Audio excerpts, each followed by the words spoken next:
Maya adalah seorang janda yang baru saja kehilangan suaminya. Ketika Maya hendak menjemput putrinya di sekolah, ia melihat putrinya itu sedang digandeng pria asing menuju sebuah mobil. Saat Maya menyusulnya, ia pun terkejut saat mengenali wajah pria itu.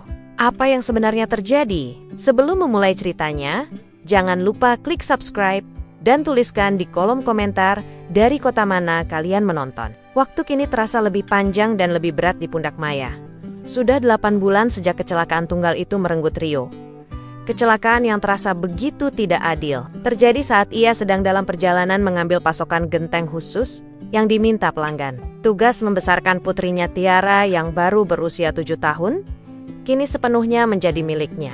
Begitu juga mengelola toko bangunan Mandiri Jaya yang beroperasi di depan rumah. Dulu, Rio mengurus logistik, negosiasi, dan lapangan. Sementara Maya mengurus administrasi dan keuangan. Sekarang, dia harus menjadi keduanya. Tangannya yang biasa memegang kalkulator, kini harus menghitung kubikasi pasir, menawar harga semen, dan memastikan sopir truk tidak salah mengirimkan bata. Hari itu, hari Kamis yang panas dan melelahkan, toko Mandiri Jaya benar-benar sedang diuji. Seorang kontraktor besar tiba-tiba datang meminta negosiasi ulang atas kontrak baja ringan. Maya harus meninggalkan meja administrasinya, menuju area belakang toko, beradu argumen tentang harga material. Pembicaraan itu alot, memakan waktu lebih dari yang diperkirakan. Otaknya penuh dengan angka, persentase diskon, dan janji pengiriman. Setelah 1 jam bernegosiasi, kesepakatan pun akhirnya dicapai.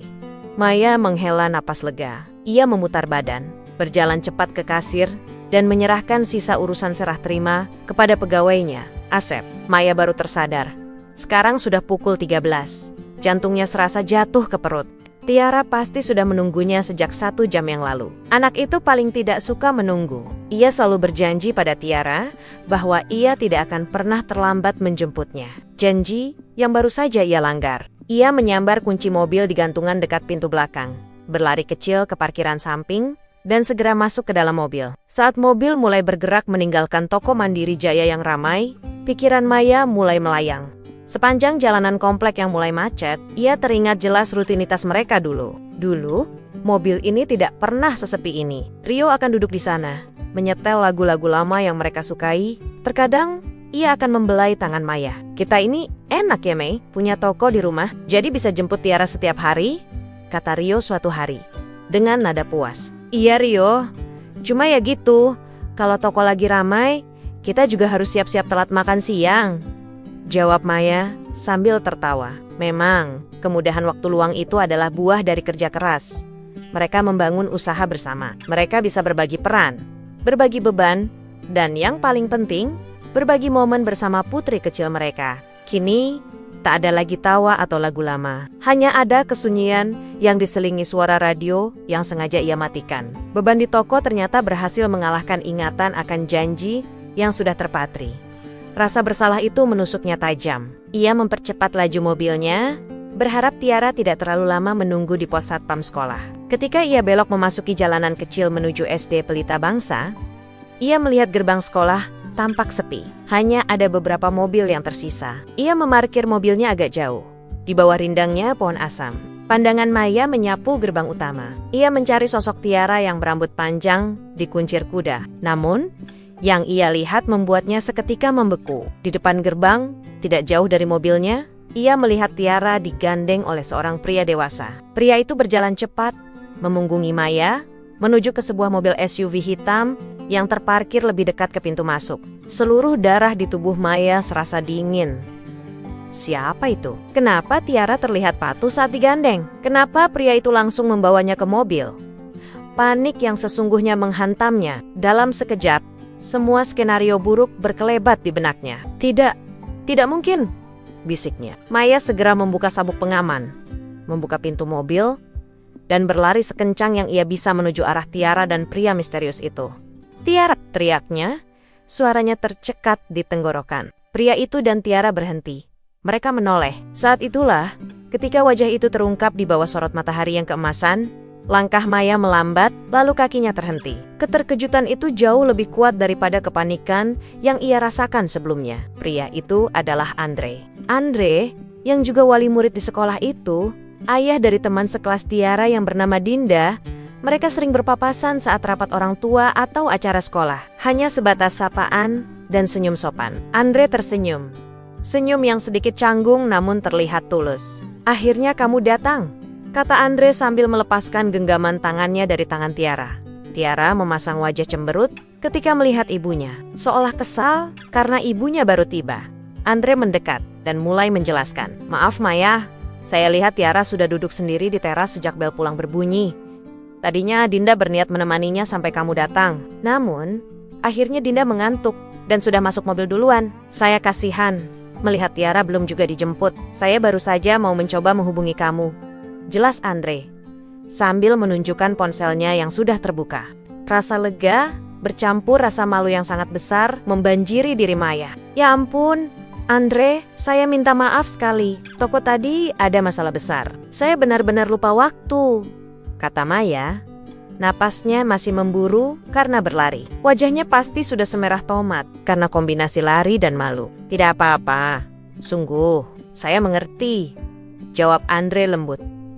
Matanya menunjukkan pemahaman. "Saya juga tahu bagaimana rasanya mengurus semuanya sendiri," ujarnya. Andre juga merupakan orang tua tunggal.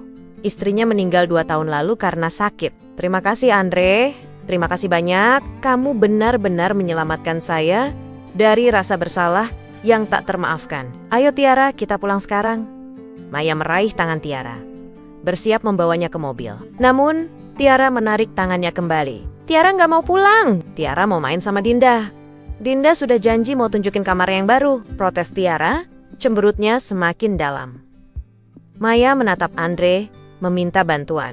"Tiara sayang, biarkan Dinda beristirahat ya. Kita sudah janji mau bikin kue bersama kan?" Andre tersenyum maklum pada Tiara, lalu menoleh ke Maya.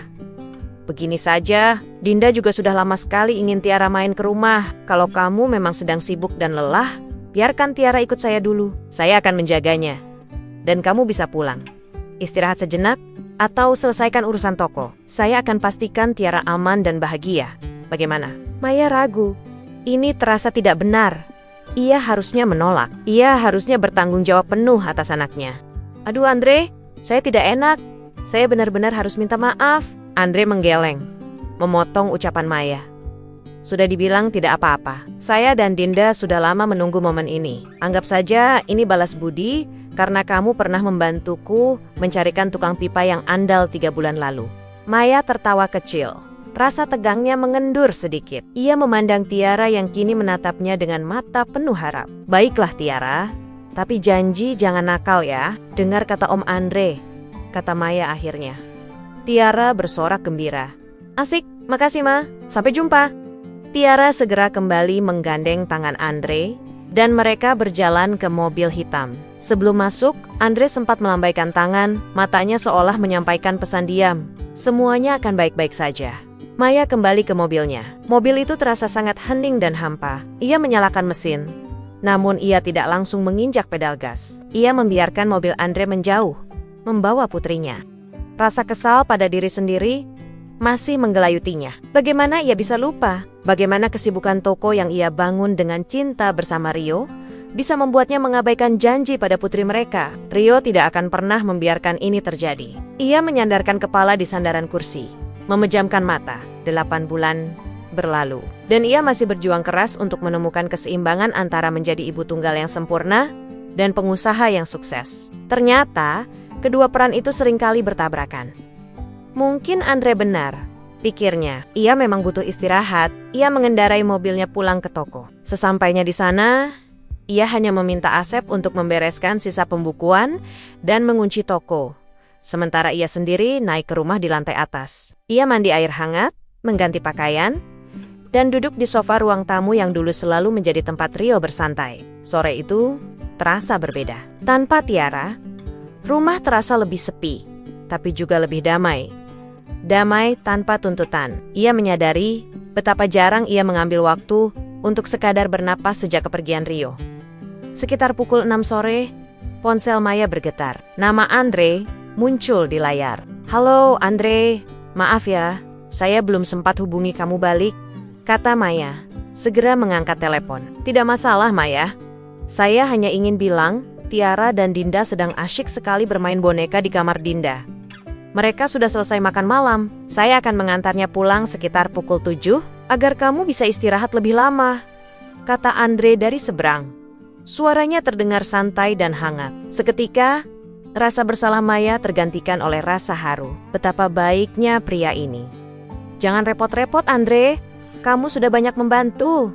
Lagi pula, saya berniat sekalian mau keluar, pergi belanja bulanan. Jadi, saya saja yang menjemput Tiara ya. Sekalian, saya bisa mengucapkan terima kasih secara langsung padamu. Andre tertawa kecil. Baiklah, kalau begitu saya tunggu. Tepat pukul 7:15, Maya tiba di komplek perumahan Andre. Rumahnya tidak terlalu jauh dari toko bangunan milik Maya, terletak di sebuah komplek perumahan yang rapi. Ketika Maya melangkah masuk, ia langsung terkesima. Rumah itu begitu rapi dan bersih. Tidak ada debu setitik pun. Mainan tertata rapi di sudut ruangan, sofa-sofa tampak bersih, dan aroma masakan yang enak masih samar tercium. Padahal, Andre adalah seorang duda, dan ia pernah mengatakan bahwa ia tidak memiliki asisten rumah tangga. Wah, rumahmu benar-benar menakjubkan. Bagaimana kamu bisa menjaga kerapian seperti ini? Aku saja, dengan Tiara dan urusan toko, rumahku sering seperti kapal pecah. Puji Maya tulus. Andre tertawa, menawarkannya duduk di sofa ruang tamu yang nyaman. Itu trik yang saya pelajari dari istri saya dulu, mendiang Riana. Dia selalu bilang, rumah adalah cerminan pikiran. Kalau berantakan, pikiran juga ikut berantakan. Lagi pula, saya bekerja dari rumah, jadi saya punya banyak waktu luang untuk membereskan semua. Jelasnya sambil menuangkan teh hangat untuk Maya. Tiara dan Dinda muncul dari kamar tidur. Wajah mereka lelah tapi bahagia. Setelah berpamitan dengan Dinda, Maya dan Tiara bersiap pulang. Andre mengantar mereka sampai ke teras. Di sana, ia menatap Maya dengan tatapan yang dalam dan serius. Maya, saya tahu betul rasanya berdiri di posisi kamu saat ini. Menjadi ayah dan ibu, mencari nafkah, dan tetap harus tersenyum di depan anak. Saya ingin kamu tahu, kalau kamu butuh bantuan, kapan saja, saya ada. Saya punya banyak waktu luang, jangan sungkan, katanya. Perkataan Andre bukan sekadar basa-basi. Itu adalah tawaran tulus dari seseorang yang benar-benar memahami perjuangannya. Untuk pertama kalinya dalam 8 bulan, Maya merasa bebannya sedikit terangkat. Sejak malam itu, janji bantuan Andre bukan hanya janji kosong. Entah kenapa, Andre menjadi semakin perhatian. Bukan hanya kepada Maya, tapi juga kepada Tiara. Awalnya, itu hanya sebatas urusan sekolah. Jika Maya harus menghadiri rapat penting dengan supplier di luar kota, atau jika toko Mandiri Jaya sedang kedatangan material dalam jumlah besar, Maya akan meminta tolong pada Andre. Tiara sudah aman bersamaku, Maya. Kami sedang dalam perjalanan pulang. Pesan singkat dari Andre seringkali menjadi penyelamat di tengah kekacauan jadwal Maya. Jika Maya sedang sibuk di tokonya, Andre tidak hanya menjemput, tapi juga mengantar Tiara pulang sampai ke depan rumah. Ia akan menunggu sejenak, berbasa-basi, memastikan Maya baik-baik saja sebelum pamit pergi. Perlahan, kebiasaan ini menjadi rutinitas baru yang Maya syukuri. Mereka mulai sering mengobrol tentang tantangan membesarkan anak tanpa pasangan. Mereka berbagi cerita tentang mendiang pasangan mereka, tentang kenangan yang indah, dan rasa kehilangan yang masih membayangi. Andre adalah pendengar yang baik. Ia tidak mencoba menggurui atau memberikan saran yang klise, melainkan hanya mendengarkan dan menunjukkan empati. Maya menemukan dirinya lebih sering tertawa saat berbicara dengan Andre. Setahun berlalu, dan hubungan mereka telah berkembang menjadi persahabatan yang solid dan saling mendukung. Mereka bahkan sempat berlibur bersama. Liburan sederhana, hanya perjalanan singkat ke kebun binatang di luar kota, tetapi terasa seperti liburan keluarga yang sesungguhnya. Tiara dan Dinda kini sudah seperti kakak beradik. Tiara memanggil Andre dengan sebutan Om Baik.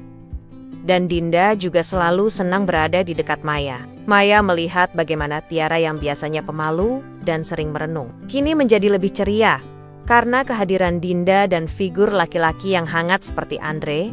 Begitu pula sebaliknya. Andre tampak lebih santai dan banyak tersenyum sejak ia berinteraksi lebih dekat dengan Maya dan Tiara.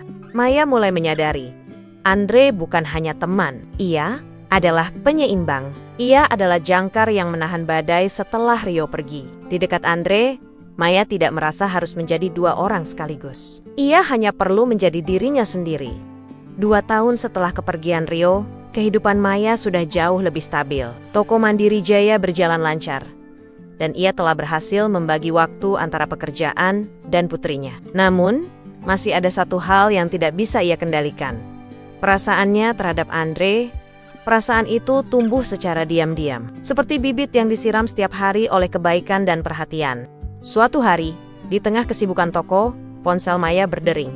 "Itu Andre?" Suara Andre terdengar cemas. "Maya, maaf, saya mengganggu, tapi Dinda demam, panasnya tinggi sekali, dan dia terus memanggil kamu. Dia bilang ingin ditemani Tante Maya," kata Andre, nadanya penuh kekhawatiran seorang ayah. Seketika itu juga, naluri keibuan Maya muncul. Ia tahu Dinda sangat merindukan sosok ibu. "Aku datang sekarang, Andre.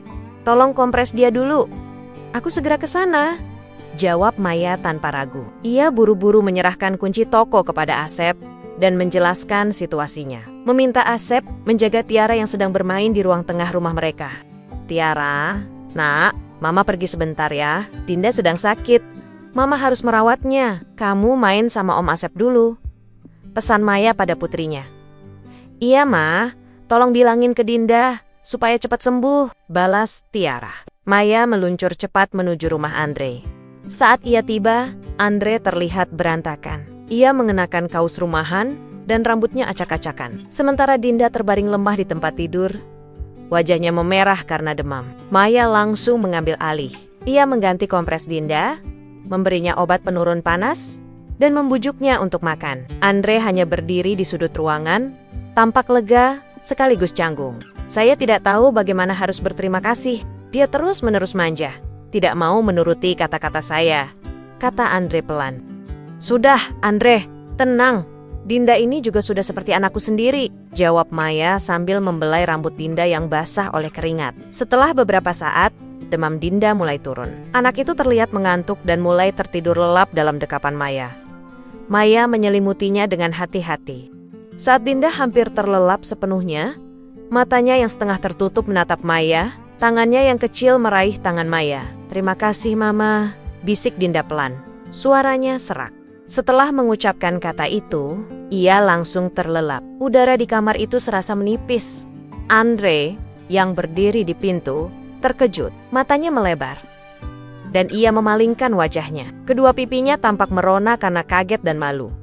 Maya juga terkejut, namun hatinya terasa hangat. Ia tahu Dinda tidak sengaja. Dinda hanya sedang mengigau dan mengucapkan kata yang paling ia rindukan. "Dia mengigau," kata Maya, mencoba memecah keheningan yang canggung. Andre berbalik, tersenyum kecil.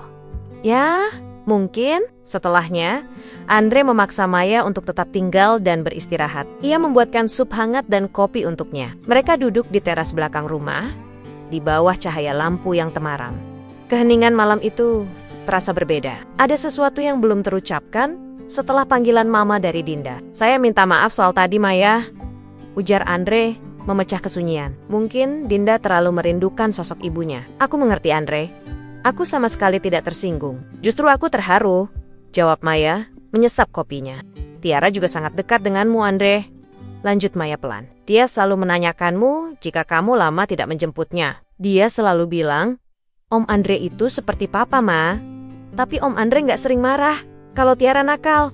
Andre tersenyum miris. "Mungkin itu yang kita butuhkan, Mei, untuk anak-anak kita. Dan mungkin untuk diri kita sendiri." Andre meletakkan cangkir kopinya di meja. Ia menatap Maya, tatapan yang kini tidak lagi canggung atau bersahabat, tapi serius dan penuh makna. "Aku tahu ini mungkin terlalu cepat, atau mungkin ini terdengar konyol karena kita baru saja melewati momen canggung tadi. Tapi aku tidak bisa menahannya lebih lama lagi," kata Andre, suaranya sedikit bergetar. Ia meraih tangan Maya. Telapak tangannya terasa hangat dan sedikit berkeringat. "Maya, selama 2 tahun ini, kamu menjadi tumpuan yang tidak pernah aku sadari aku butuhkan. Kamu membuat Dinda tersenyum lagi. Kamu membuatku merasa tidak sendirian lagi dalam peran berat ini. Saat aku melihatmu merawat Dinda tadi, aku sadar kamu bukan hanya figur ibu yang Dinda rindukan, tapi kamu adalah pasangan yang aku rindukan." Maya menahan napas, jantungnya berdebar kencang. Kita tidak perlu berpura-pura bahwa ini adalah cinta pandangan pertama. Ini adalah cinta yang tumbuh dari kehilangan, dari tanggung jawab, dan dari saling memahami. Kita tahu betapa sulitnya hidup tanpa pasangan, dan kita tahu betapa indahnya jika kita bisa membagi beban itu. Andre menarik napas dalam-dalam. Maya, bersediakah kamu membangun pelabuhan baru untuk keluarga kita yang retak? Bersediakah kamu menjadi istriku dan menjadi ibu untuk Dinda? Dan aku akan menjadi pasanganmu dan ayah untuk Tiara. Kita bisa melalui ini bersama. Air mata tiba-tiba menetes di pipi Maya. Itu bukan air mata kesedihan, melainkan air mata kelegaan. Kopi di tangannya terasa dingin, tapi hatinya terasa hangat. Ia tidak perlu memikirkan toko Mandiri Jaya, atau kubikasi semen, atau jadwal penjemputan sendirian. Ia hanya perlu memikirkan dirinya, Tiara, Dinda, dan pria yang kini memegang tangannya. Ia tidak ingin lagi merasa sendirian saat harus menatap kursi kosong di mobil. Ia tidak ingin lagi merasa bersalah saat sesekali ia lupa waktu. Ia ingin ada seseorang di sisinya, seseorang yang memahami bebannya, seseorang yang tulus mencintainya. Andre, bisik Maya. Suaranya parau. Ia menarik tangannya dari Andre, lalu menggenggamnya kembali dengan lebih erat. Aku mau, di bawah rembulan yang bersinar malu-malu, di teras rumah yang sepi, dua jiwa yang pernah patah kini menemukan janji baru. Bukan untuk melupakan yang telah tiada, melainkan untuk melanjutkan hidup bersama, demi anak-anak mereka dan demi diri mereka sendiri. Malam itu, babak baru dalam hidup Maya dan Andre dimulai.